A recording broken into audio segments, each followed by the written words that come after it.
Welcome to 99 TV. నేను మూల శ్రీనివాస్. గత తెలంగాణలో కాంగ్రెస్ ప్రభుత్వం అధికారంలోకి వచ్చి రెండో ఏడు పూర్తి చేసుకుని మూడో ఏడులోకి అడుగుపెట్టింది. ఈ నేపథ్యంలో తెలంగాణలో సీఎం రేవంత్ రెడ్డిగా 24 నెలలుగా ముఖ్యమంత్రిగా దిగ్విజయంగా పూర్తి చేసుకుని 25వ నెలలోకి అడుగు పెడుతున్న సందర్భంగా తెలంగాణలో మరి ఇటు హైదరాబాద్ నగరం కావచ్చు, తర్వాత తెలంగాణ రాష్ట్రాన్ని అన్ని రంగాల్లో మరి జీడిపిలో కావచ్చు, తర్వాత అన్ని రంగాల్లో కూడా అభివృద్ధి చేయడానికి కంకణం కట్టుకున్నట్టు స్పష్టమవుతుంది. సో మొత్తానికి హైదరాబాదులో తెలంగాణ రైజింగ్ గ్లోబల్ సమ్మిట్ పేరిట సుమారు 5 లక్షల కోట్లు పైగా మరి ఈ యొక్క పెట్టుబడులను ఆకర్షించే విధంగా కూడా గ్లోబల్ సమ్మిట్ని ఏర్పాటు చేసిన సంగతి మనకు తెలిసిందే. సో ఇదే అంశంలో మనతో మాట్లాడేందుకు కాంగ్రెస్ అధికార ప్రతినిధి చరణ్ కౌశిక్ యాదవ్ ఉన్నారు. ఆయనతో మాట్లాడదాం. మొత్తానికి గ్లోబల్ సమ్మిట్ అనేది హిట్టా ఫటా ఆయన ఏం చెప్తారో చూద్దాం. నమస్తే అండి. నమస్తే. గ్లోబల్ సమ్మిట్ అనేది గోబీ సమ్మిట్. ఇది గతంలో కూడా దావోస్కు వెళ్ళి వచ్చారు, కొరియాకు వెళ్ళారు, జపాన్కు వెళ్ళారు. మరి 2-3 లక్షల కోట్లు పెట్టుబడులు వచ్చాయని చెప్పారు, కానీ ఏవి కూడా ఆచరణకు నోచుకోలేదు. అదే క్రమంలో ఇప్పుడు కూడా గ్లోబల్ సమ్మిట్ పేరుతో 100 కోట్లు దుర్వినియోగం చేశారని చెప్పి కూడా బీఆర్ఎస్ ఆరోపిస్తుంది. ఏం చెప్తారు? బీఆర్ఎస్ పార్టీ ఏంటంటే ఎప్పుడు ప్రతిదాన్ని రాద్ధాంతం చేసుడు, ప్రతిదాన్ని రాజకీయం చేసే ప్రయత్నంలో కేటీఆర్ గారు ముందుకు పోతారు. ఎందుకంటే గ్లోబల్ సమ్మిట్ జరిగింది. దాదాపు విదేశాల నుంచి ట్రంప్ మీడియాకు సంబంధించి CEO గారు కావచ్చు, అదే కాకుండా సంతోష్ నారాయణ గారు ఆల్రెడీ వర్చువల్గా వచ్చారు. అదే కాక చాలామంది బయట నుంచి విదేశాల నుంచి పెట్టుబడులు కావచ్చు, దాదాపు 5,75,000 కోట్ల రూపాయలు. ఆనాడు కేసీఆర్ గారు ఏనాడు కూడా దావోసు పోయి పెట్టుబడులు ఆకర్షించలేదు. ఇలాంటి సబ్మిట్ నిర్వహించిన చరిత్ర బీఆర్ఎస్ పార్టీకి అసలు లేనే లేదు. వాళ్ళు చేస్తే కార్ రేసింగు, ఏదైనా కాంగ్రెస్ పార్టీ చేస్తే మాత్రం అది కార్ రేసింగ్ కాకుండా అదేవిధంగా మొన్న ఏదైతే అందాల పోటీ నిర్వహిస్తే దాన్ని అనవసరంగా రాద్ధాంతం చేసే ప్రయత్నం. వాళ్ళ కార్ రేసింగ్ మాత్రం ఇంకా వాళ్ళంత అద్భుతంగా ఎవరు నిర్వహించలేదు. దాని ద్వారా 700 కోట్ల రూపాయలు గడించింది రాష్ట్ర ప్రభుత్వం అని చెప్పేసి తెలంగాణ సమాజాన్ని తప్పుదారి పట్టించే ప్రయత్నం కేటీఆర్ గారు చేస్తూ ఉన్నారు. కేటీఆర్ గారికి ఏంటంటే ప్రతిదీ ప్రచారం చేసుకుంది తప్ప తెలంగాణకి ఏం చేసినో చెప్పండి అని ఇంతవరకు వాళ్ళ విజనే ప్రకటించలే.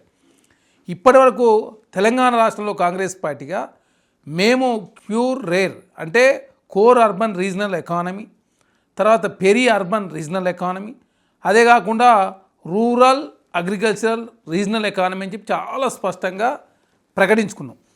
ఇప్పటివరకు చాలా రాష్ట్రాల్లో అసలు మున్సిపాలిటీలకు మాస్టర్ ప్లాన్ లేదు, అదే కాకుండా జిల్లాల్లో మాస్టర్ ప్లాన్ లేదు. కానీ తెలంగాణ రాష్ట్రంలో దేశంలో ఏ రాష్ట్రంలో లేని విధంగా ఒక మాస్టర్ ప్లాన్ రూపొందించుకొని ఇక్కడ ఔటర్ రింగ్ రోడ్ వరకు ఏం చేయబోతా ఉన్నాం, ఔటర్ రింగ్ రోడ్ నుంచి త్రిబుల్ వరకు ఏం చేయబోతా ఉన్నాం, త్రిబుల్ నుంచి గ్రామస్థాయి వరకు ఏం చేయబోతున్నాం చాలా స్పష్టంగా ప్రకటించుకున్నాం.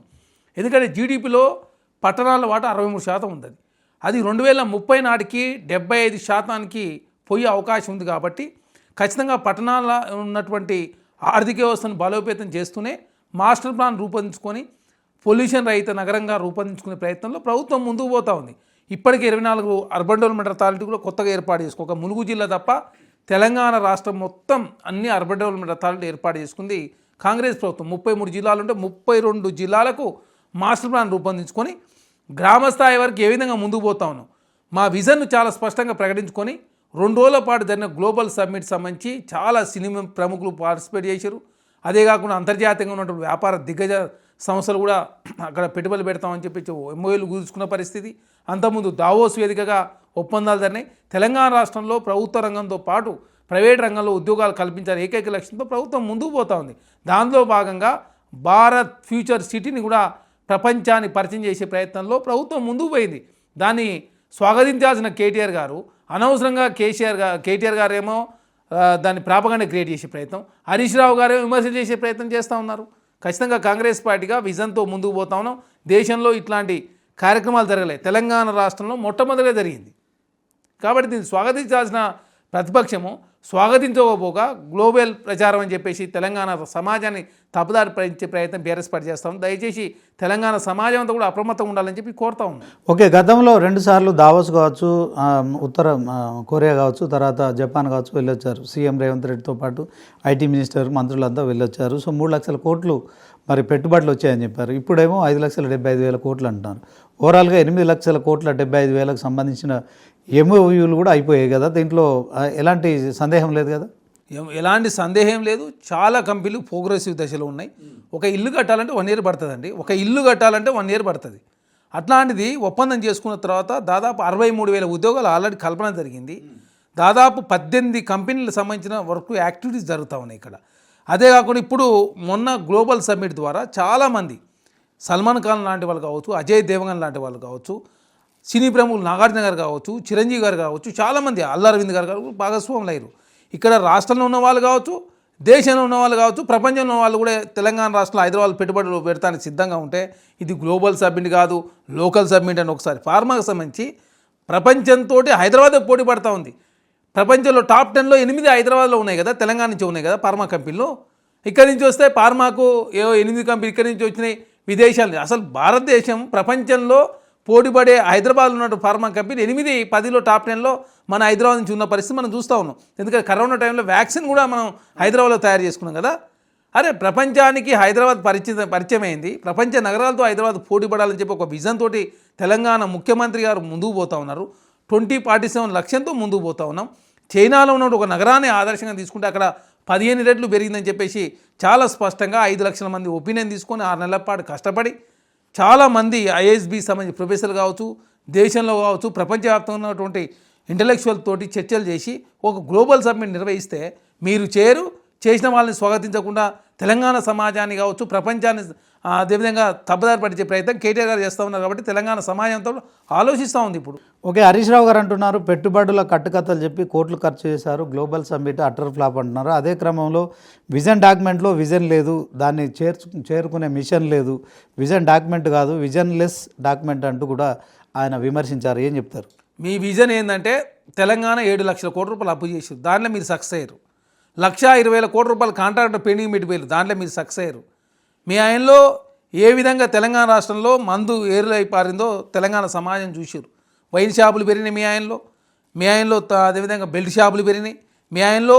అదేవిధంగా మందు ద్వారా వచ్చేటువంటి బడ్జెట్ పెరిగింది తప్ప తెలంగాణకు ఎలాంటి మేలు జరగలేదు. కేసీఆర్ గారు అనుకున్న 3 లక్షలు మీరు ఫెయిల్ అయ్యారు కదా, నీళ్లు నిధులు నియామకాలు. మీ ఆయన 2 లక్షల ఉద్యోగాలు ఇస్తానని చెప్పేసి మీరే మాట ఇచ్చి మీరు ఇచ్చిన ఉద్యోగాలు అందరికీ తెలుసు. 13 పేపర్లు లీక్ అయితే పట్టించుకున్న పాపాన పోలే. నియామకాల విషయంలో అది జరిగింది, నీళ్ళ విషయంలో కృష్ణా జలాలు అన్యాయం జరిగింది, గోదావరి జలాలు అన్యాయం జరిగింది. అదే కాకుండా నీళ్లు నిధులు నియామకాలు జరిగింది. నిధుల విషయంలో మొత్తం తెలంగాణ 7 లక్షల కోట్ల రూపాయలు అప్పు చేసి ఎక్కడ మీరు సక్సెస్ అయ్యారు? మీ విజన్ ఏంది మరి? మీరు 3 ఇట్లలో ఫెయిల్ అయ్యారు కదా, మరి మీరు ఒప్పుకోండి. మరి మేము నీళ్లు నిధులు నియామకాలు అస్తిత్వ ప్రజాస్వామ్యం ఉండాలని 5 లక్షల కోసం పనిచేసే క్రమంలో అస్తిత్వం విషయంలో తెలంగాణ గీతాన్ని అదేవిధంగా అందశ్రీ గారి గీతాన్ని తెలంగాణ గీతంగా ప్రకటించుకున్నాం, పాఠ్యాంశాలను చేర్చినాం. టీజీ కోసం పోరాటాలు జరిగినాయి కాబట్టి టీఎస్ ప్లేస్లో టీజీ తీసుకొచ్చినాం. గద్దర్ గారు మీరు అవమానిస్తే గద్దర్ గారి పేరు వర్ధంతు జయంతి జరుగుతూ గద్దర్ గారి పేరు నంది అవార్డులు ఇస్తాము. ఇందిరా పార్క్ దగ్గర జర్నా చౌక్ ప్రారంభించడం. ఆనాడు ఏబిఎన్, టీవీ9, అదే వెలుగుని, V6ని బ్యాన్ చేసింది మీరు. మీకు తెలంగాణ రాష్ట్రం మీడియా మీద ఆంక్షలు లేవు. అదే కాకుండా నియామకాలు 60,000 ఉద్యోగాలు చేపట్టినాం. ప్రైవేట్ రంగంలో ఉద్యోగాలు ఆకర్షించే ప్రయత్నం చేస్తా ఉన్నాం. నెక్స్ట్ ఇంకో 40,000 ఉద్యోగాలు కూడా తెలంగాణ రాష్ట్రంలో నోటిఫికేషన్ రాబోతూ ఉన్నాయి.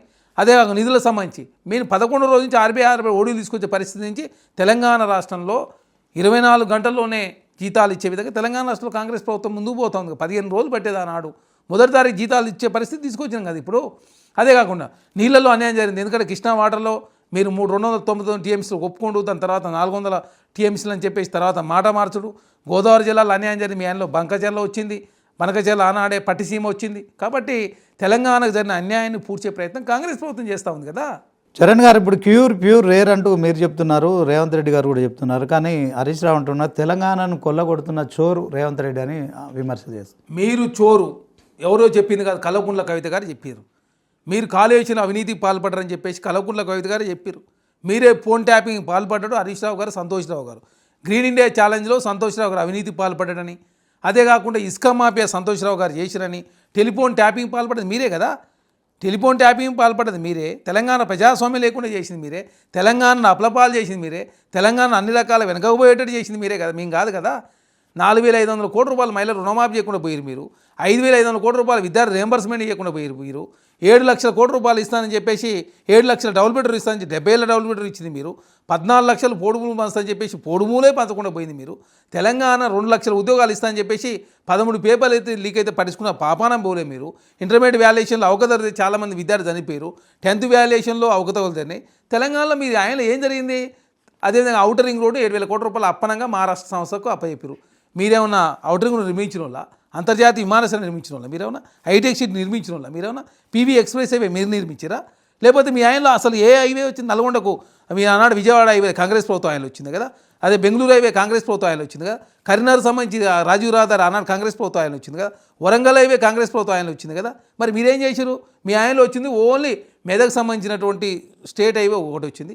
శంకరపల్లి సంబంధించి అక్కడ 1000 ఎకరాలు కొనుగోలు చేసి అక్కడ ఒక శంకరపల్లి సంబంధించిన 4 లైన్లు వేసుకున్నారు. గదేగా మీరు చేసింది. మరి ఒక తీగల బ్రిడ్జి నిర్మించారు. 10 సంవత్సరాలు మీరు ఏం చేసినారు? తెలంగాణ రాష్ట్రంలో 10 సంవత్సరాల కాలంలో మీరు ఏం చేయకుండా మీరు కట్టిన కాళేశ్వరం కూలిపోయింది. 98,000 కోట్ల రూపాయలు ఖర్చు పెట్టారు. సీతారామ ప్రాజెక్టు ఓపెనే కాలేదు, సమ్మక్క సారక ప్రాజెక్టు ఓపెనే కాలేదు, పాలమూరు రంగారెడ్డి ఒక ఎకరం కూడా పారతలే కదా. మీ ఆయనలో ఏం జరిగింది? మరి 198,000 కోట్ల రూపాయలు ఇరిగేషన్ ప్రాజెక్టుల మీద ఖర్చు పెట్టి తెలంగాణ రాష్ట్రం ఒక ఎకరా కూడా పారని పరిస్థితి మనం చూస్తూ ఉన్నాం. గ్లోబల్ సమ్మిట్లో ఎంఓయూల పేరు మీద చీకటి ఒప్పందాలు జరిగినాయని చెప్పి కూడా హరీష్ రావు విమర్శిస్తారు. ఇప్పుడు ఈ ప్రతిదీ చీకటి కూడా కనపడుతుంది బీఆర్ఎస్ పార్టీ. ఎందుకంటే చెల్లెని అన్న నమ్మడు, బావను మరదలు నమ్మనట్టు పరిస్థితి. అందుకే అందరు ఫోన్లు ట్యాపింగ్ చేసుకురు. ఎందుకంటే కల్వకుంట్ల కవిత గారికి సంబంధించిన భర్త ఫోన్ కూడా హరీష్ రావు గారు అదేవిధంగా సంతోష్ రావు గారు ట్యాపింగ్ చేయించారంటే ఇక మీ ఇంట్లో నమ్మని పరిస్థితి మీ ఇంట్లో ఉన్నది.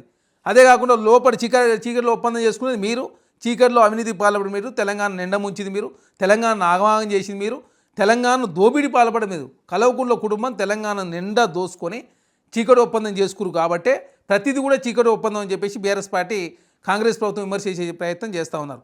మీ ఆయనలో తెలంగాణ అంధకారమైంది, ఆగమైపోయింది, తెలంగాణ రాష్ట్ర ప్రజాస్వామ్యం లేకుండా చేశారు, పార్టీ ఫిరాయింపులు పాల్పడేది మీరు, తెలంగాణ దోసుకున్నది మీరు, తెలంగాణ అన్ని రకాల వెనుకకు పోయేటట్టు నెట్టింది మీరు. కాంగ్రెస్ ప్రభుత్వం సదుద్దేశంతో ముందుకు పోతూ తెలంగాణ రాష్ట్రంలో ప్రభుత్వం రంగంలో ఉద్యోగాలు కాదు, ప్రైవేట్ రంగంలో ఉద్యోగాలు, పెట్టుబడి కల్పన, ఒక విజన్ 2047 లక్ష్యంతో ముందుకు పోతా ఉన్నాం.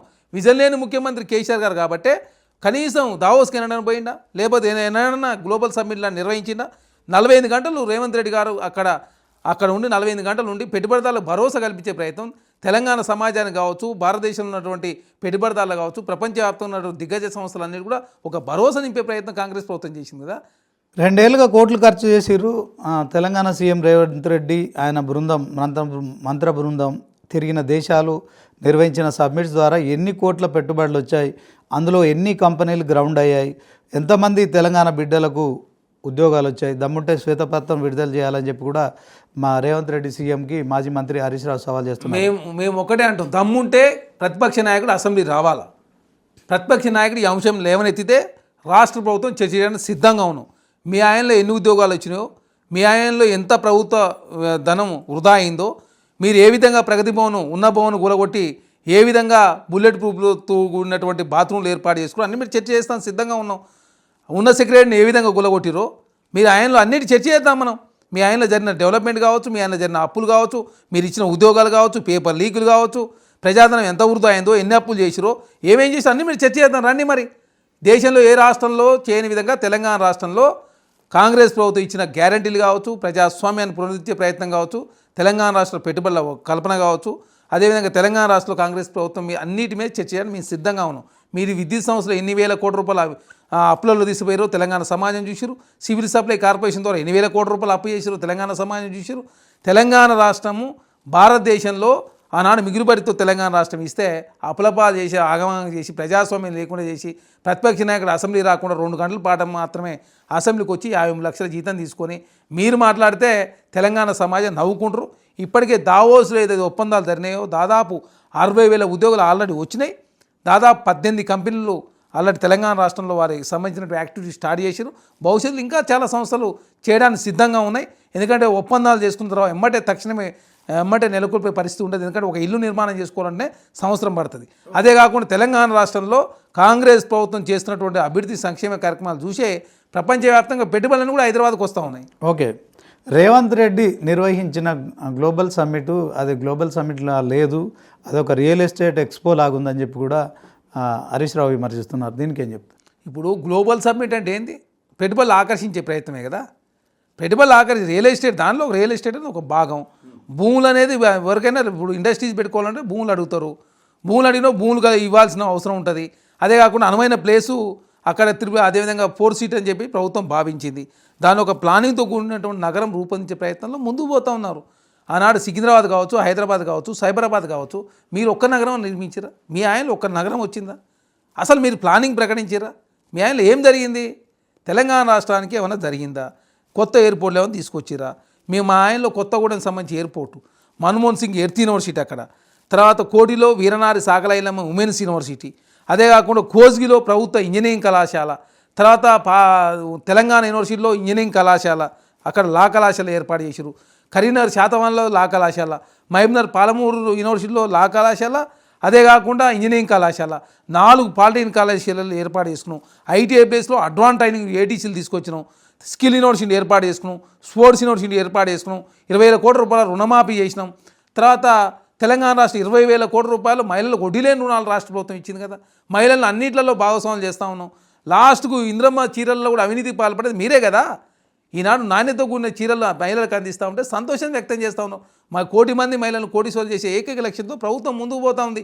ఉచిత బస్సు ప్రయాణం ద్వారా 8,000 కోట్ల రూపాయలు రాష్ట్ర ప్రభుత్వం ఆర్టీసీకి రియంబర్స్మెంట్ చేసింది కదా. ప్రతి నెల 300 కోట్ల రూపాయలు చెల్లిస్తూ ఉంది కదా.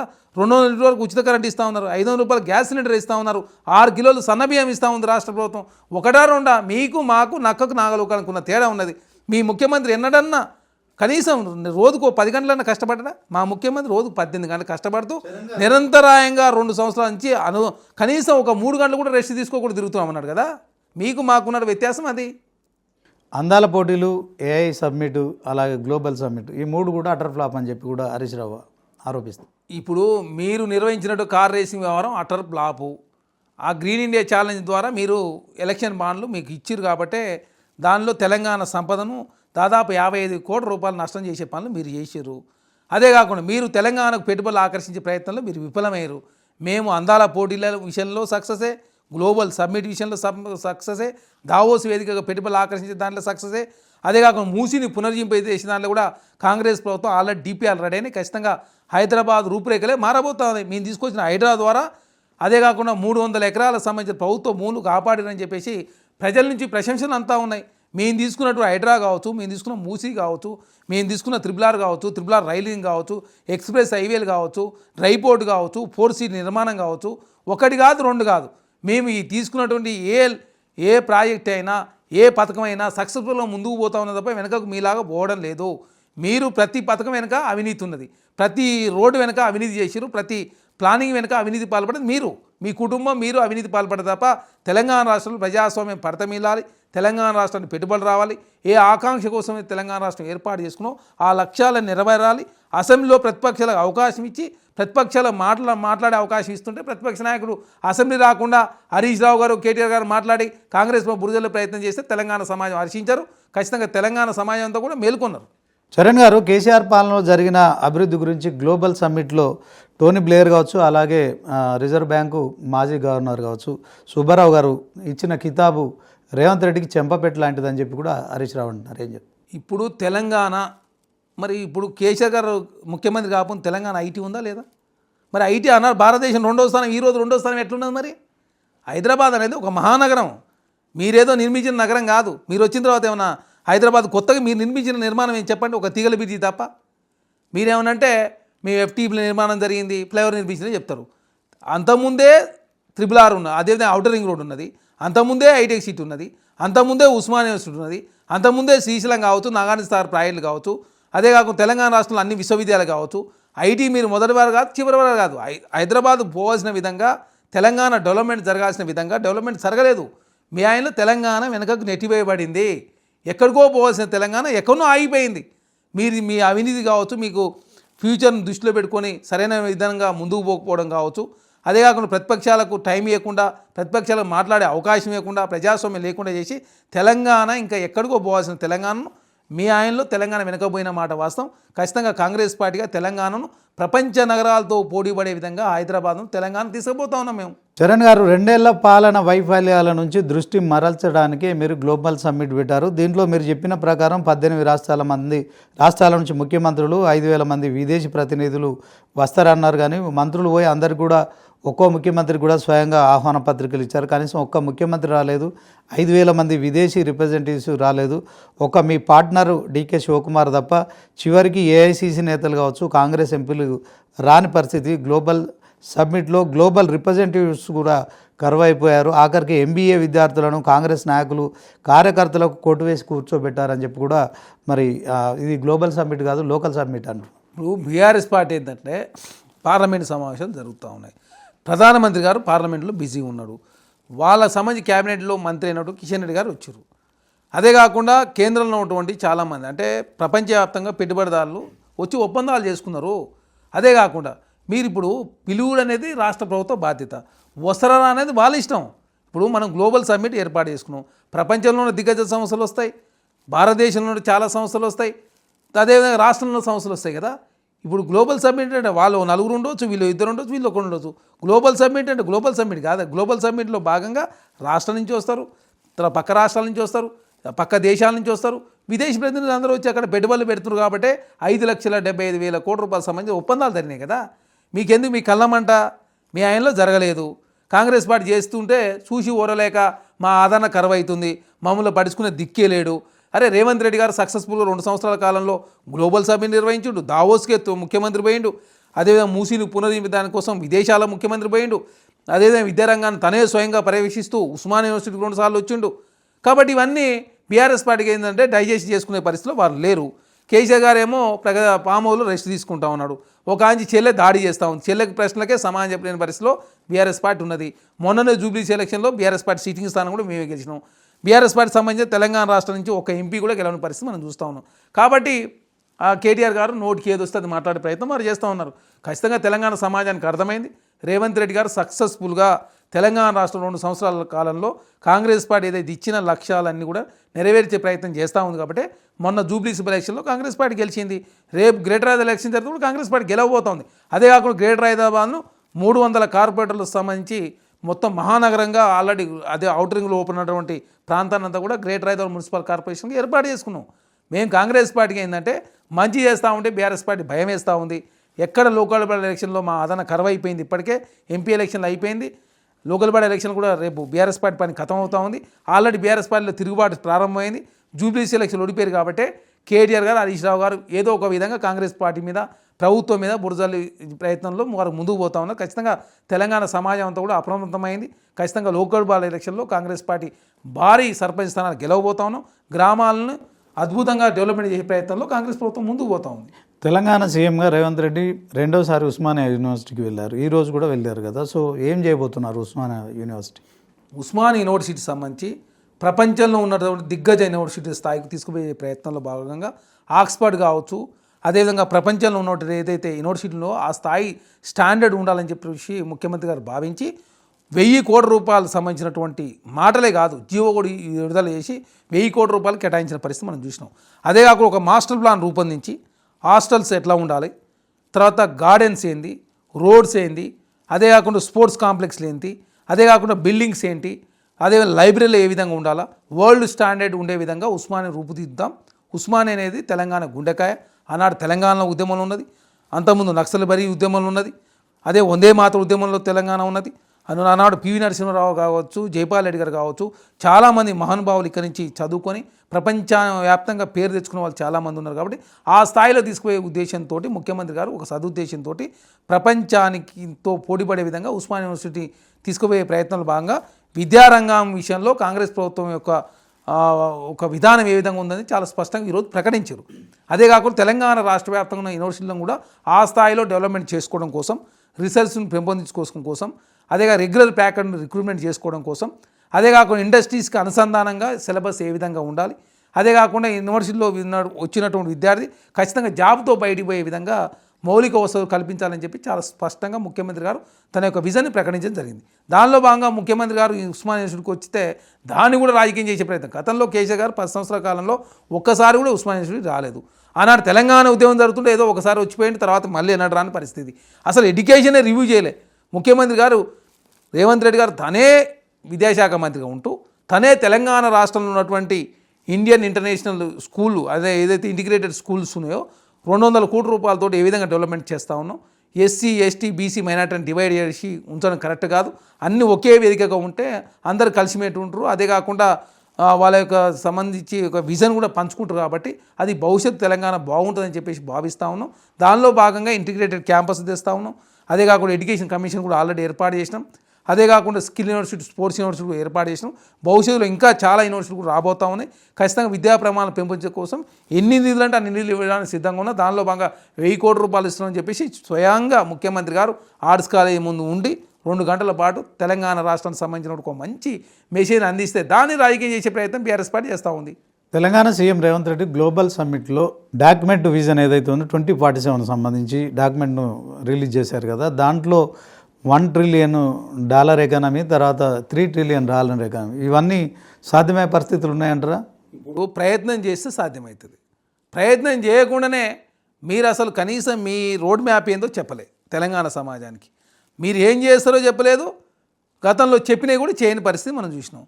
ఎంతసేపు యాదవ్లో గోరెలు ఇవ్వాలా, ముదిరాలకు చేపలు ఇవ్వాలా, అదే కాకుండా ఏదో ఇచ్చేసి ఓట్లు వేపించుకునే ప్రయత్నం బీఆర్ఎస్ పార్టీ చేసింది. కాంగ్రెస్ ప్రభుత్వం ఆనాడు కట్టిన శ్రీశైలం కావచ్చు, ఆనాడు కట్టిన నాగార్జున సాగర్ కావచ్చు, ఆనాడు ఏదైతే నెలకొన్న హైదరాబాద్ సెంట్రల్ యూనివర్సిటీ కావచ్చు, వరంగల్ కాకతీయ యూనివర్సిటీ కావచ్చు, ఎస్ఆర్ఎస్పి ప్రాజెక్ట్ కావచ్చు, ఏదైనా కూడా అద్భుతాలు క్రియేట్ చేసే ప్రయత్నం ఇరిగేషన్ ప్రాజెక్టులు అయినా, ఎడ్యుకేషన్లో అయినా, అదే కాకుండా ఐఐటీగా అయినా, లేకపోతే IIITలు అయినా, తెలంగాణ రాష్ట్రంలో విద్యా, వైద్యం, సేద్యం విషయంలో ఆనాడు కేసీఆర్ గారు నిర్లక్ష్యం వహించిన మాట వాస్తవం.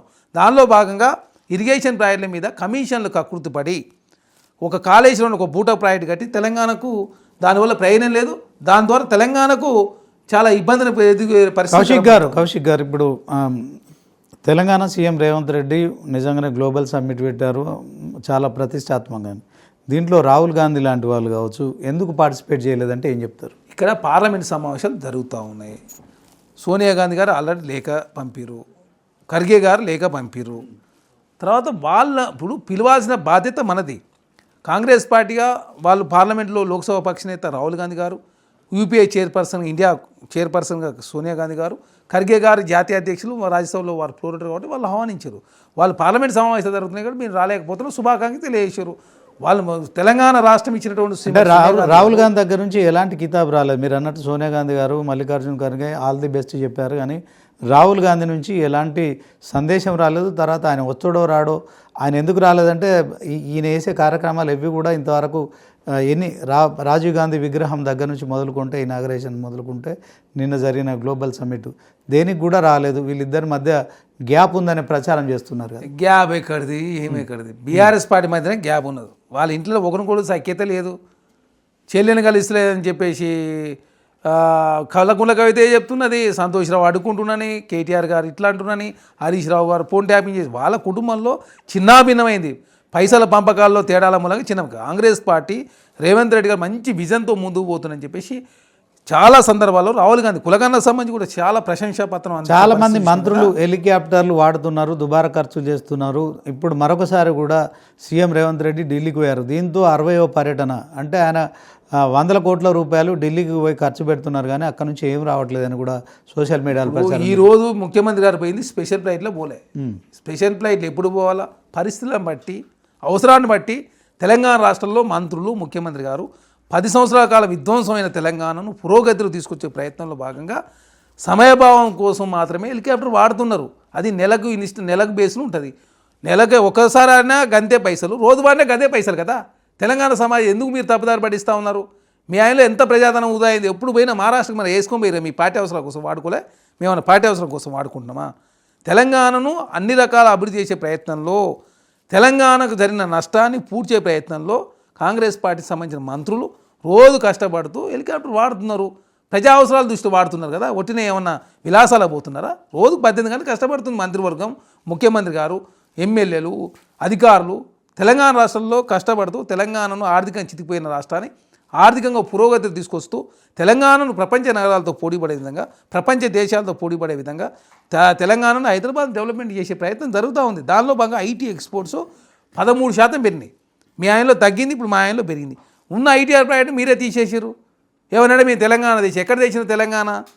మీ ఇద్దరు ఎంపీలతోనే తెలంగాణ వచ్చిందా? ఆల్రెడీ విజయశాంతి గారు అప్పటికే కాంగ్రెస్ పార్టీ, శ్రీమతి సోనియా గాంధీ గారు కాంగ్రెస్ పార్టీ మాట ఇచ్చి, అక్కడ మాయావతి గారు ముఖ్యమంత్రి ఉన్నప్పుడు 5 రాష్ట్రాలు చేయాలని చెప్పి యూపీఏ సంబంధించి అసెంబ్లీలో తీర్మానం చేసి పంపిస్తే మరి యూపీఏ చీలిపోలే కదా. ఎందుకు చీలిపోలే అంటే పరిస్థితుల ఆధారంగా ఇస్తే కాంగ్రెస్ పార్టీ ఒప్పుకుంది కాబట్టి సోనియా గాంధీ గారు మాట ఇచ్చారు కాబట్టి మాట నిలుపుకునే ప్రయత్నం కాంగ్రెస్ పార్టీ చేసి ఏ లక్ష్యాల కోసం తెలంగాణ రాష్ట్రం ఇచ్చో ఆ లక్ష్యాలు నెరవేరలేదు కాబట్టి తెలంగాణ రాష్ట్రంలో కాంగ్రెస్ ప్రభుత్వం అధికారంలోకి వచ్చినట్లయితే ఆ లక్ష్యాలను నెరవేరుస్తామని చెప్పినాం. దానిలో భాగంగా ప్రజలు ఆశీర్వదించారు. ఖచ్చితంగా కాంగ్రెస్ పార్టీ 10 సంవత్సరాల కాలం పాటు తెలంగాణ రాష్ట్రంలో కాంగ్రెస్ ప్రభుత్వం అధికారంలో ఉండబోతా ఉంది. తెలంగాణను అగ్రగామం నిలిచే ప్రయత్నంలో తెలంగాణ ముఖ్యమంత్రి రేవంత్ రెడ్డి గారు కావచ్చు, ఏఐసీసీ పెద్దలంతా కూడా కాంగ్రెస్ పార్టీకి సంబంధించి కావచ్చు, తెలంగాణ రాష్ట్రంలో కావచ్చు, తెలంగాణ అగ్రగామం ఉండాలని చెప్పి వాళ్ళంతా కోరుకుంటారు. దానిలో భాగంగా మా ముఖ్యమంత్రి గారు పూర్తి స్వేచ్ఛ ఇచ్చి తెలంగాణను మీరు అన్ని రకాల ముందుకు తీసుకుపోండి అని చెప్పేసి రాహుల్ గాంధీ గారు కావచ్చు, ఖర్గే గారు కావచ్చు, సోనియా గాంధీ గారు అంతా వాళ్ళంతా ఆశీస్సులు ఉన్నాయి కాబట్టి తెలంగాణ రాష్ట్రంలో రేవంత్ రెడ్డి గారు ఇంత అద్భుతమైన పాలన అందిస్తూ ఉన్నాడు. ఓకే చరణ్ గారు, ఫైనల్గా మీరు ప్రతిపక్షంలో ఉన్నప్పుడు ఆరోపణలు చేశారు. కాళేశ్వరం కావచ్చు, టెలిఫోన్ ట్యాపింగ్ కావచ్చు, అనేక అంశాల మీద ఫార్ములా ఈ కార్ రేస్ విషయంలో కావచ్చు ఆరోపణలు చేశారు.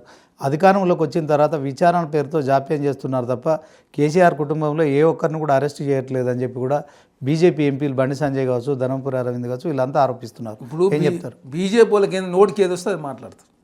మరి ఏమంటారు? కాళేశ్వరం సిబిఐకి అండి ఎమ్మటి అరెస్ట్ చేస్తాం, ఏమైంది మరి? ఇప్పుడు అసెంబ్లీ సాక్షిగా తీర్మానం చేసి సభ్యులందరూ అంతర్రాష్ట్ర వ్యవహారాలు ముడిపడి ఉంది, అదేవిధంగా చాలా కేంద్ర ప్రభుత్వ సంస్థలు ఉన్నాయి కాబట్టి దీన్ని సిబిఐకి ఇవ్వాలి, సిబిఐ లాంటి వ్యవస్థ దేశంలో లేదని చెప్పేసి సభ్యుల సలహా సూచన మేరకు ప్రభుత్వం ముఖ్యమంత్రి గారు సిబిఐకి ఇచ్చి మరి ఇంతవరకు ఏమైంది? ఎఫ్ఐఆర్ నమోదు చేసారా? కనీసం అయోధ్య మీరా కేసు ఎప్పుడైందండి? 19 సంవత్సరాలు. టెలిఫోన్ ట్యాపింగ్ కేసు ఏం చేశారు? అదే క్రమంలో ఫార్ములా ఈ రేస్ కేసు విషయం ఎందుకు నాన్చుతున్నారని చెప్పి ఫార్ములా ఈ రేస్ కేసు సంబంధించి మేమేం చేస్తాం? గవర్నర్ గారు అనుమతి ఇచ్చారు. మరి కేంద్రంలో ఉన్నటువంటి అరవింద్ కుమార్ గారు ఎవరి అనుమతి ఇవ్వాలా? నరేంద్ర మోడీ గారి నేతృత్వంలో ఉన్నటువంటి నరేంద్ర మోడీ గారు అనుమతి ఇస్తే ఇమీడియట్లీ విచారణ ప్రారంభమవుతుంది. ఏది ఛార్జీ దాఖలు చేస్తారా లేకపోతే ఏం చేస్తాం అనేది ఫర్దర్గా ముందుకు పోతారు. ఇంతవరకు కేంద్ర ప్రభుత్వం అనుమతి అయిపోతే ఎవరేం చేస్తారు? నరేంద్ర మోడీ గారి కింద ఉన్న సంస్థనే కదా ఇవ్వాల్సిన అనుమతి. అదే కాకుండా మీరు ఎంతసేపు సిబిఐ సంబంధించి ఉన్నది అయేషా మీరా కేసు 19 సంవత్సరాలు పట్టింది, మొన్న శిక్ష పడ్డది. జగన్మోహన్ రెడ్డి గారు ముఖ్యమంత్రిగా ఉన్నప్పుడు వాళ్ళ సంబంధించిన రథం దగ్ధం అయితే కేసు ఏమైంది ఇంతవరకు సిబిఐ కేసు? అదే కాకుండా జగన్మోహన్ రెడ్డి గారి మీద ఎప్పుడు కేసులు అయినాయి? 2010 ఆ ప్రాంతాల్లో కేసు ఇంతవరకు ఏమైనా తెలిసిరా? సిబిఐ ఇన్కమ్ ట్యాక్స్ ఏమైనా తెలిసిరా?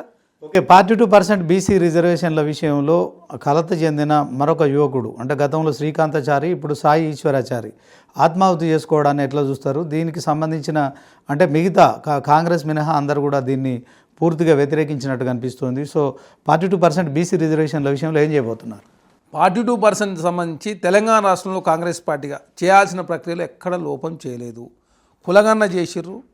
తెలంగాణ రాష్ట్రంలో కులగన్న తర్వాత అసెంబ్లీలో బిల్లు పెట్టిరు, కౌన్సిల్లో బిల్లు పెట్టిరు, తర్వాత రాష్ట్రపతి దగ్గర గవర్నర్ దగ్గర పెండింగ్ ఉన్న బిల్లు, తర్వాత మళ్ళీ ఒకసారి ఏదైతే పంచాయతీ యాక్ట్ 2015 సంబంధించి కావచ్చు మున్సిపల్ యాక్ట్ చేంజ్ చేసిరు, ఆర్డినెన్స్ తెచ్చిరు, మళ్ళీ రాటిఫికేషన్ చేసి అసెంబ్లీలో పెట్టిరు, మళ్ళీ కేంద్ర హోంశాఖ దగ్గర పెండింగ్ ఉన్నాయి. రాష్ట్రపతి గారు అదేవిధంగా ప్రధానమంత్రి గారు అపాయింట్మెంట్ ఇస్తారు అఖిలపక్షం తీసుకొస్తుంటే జంతర్ మంతర్ దగ్గర 2 సార్లు ధర్నా నిర్వహించడం, జనగణలో కులగని చెప్పి కేంద్రం దీనికి మార్గం ఎప్పుడు ఉండదు, జనగణ తర్వాతనే ఉంటుందా ఫైనల్ కాదా? దానికి సంబంధించి అదే కాంగ్రెస్ పార్టీ కేంద్రంలో అధికారులకు వచ్చి ఉంటే 5 నిమిషాలు బిల్లు పాస్ చేసేవాళ్ళు, రిజర్వేషన్లు పెరిగేది. అమిత్ షా గారు జార్ఖండ్లో మాట ఇచ్చి 50% సీలింగ్ చేస్తే వారు మాట నిలుపుకునే ప్రయత్నం వారు చేస్తలేరు. రాష్ట్రంలో భారతీయ జనతా ఒక మాట, కేంద్రం ఒక మాట, భారతీయ జనతా పార్టీ మాట్లాడుతూ ఉంది.